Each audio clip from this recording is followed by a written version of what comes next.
አንድ ወር ብላችሁ ምናልባት ላይስተካከልልኝ ይችላል።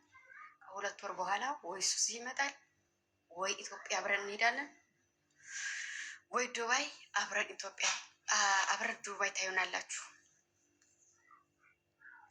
ኢትዮጵያ ገብቼ ኢትዮጵያ ከተመቸኝ ዩቱብ እንከፍታለን፣ አንድ ላይ እንሆናለን። ኢትዮጵያ የማይመቸ ከሆነ ደግሞ ዱባይ እንገባለን።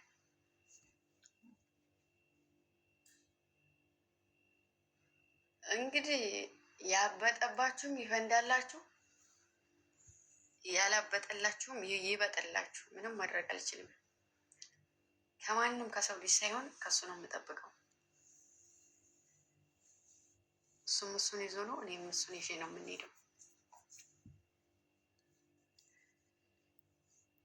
ስለዚህ እንደዛ ነው።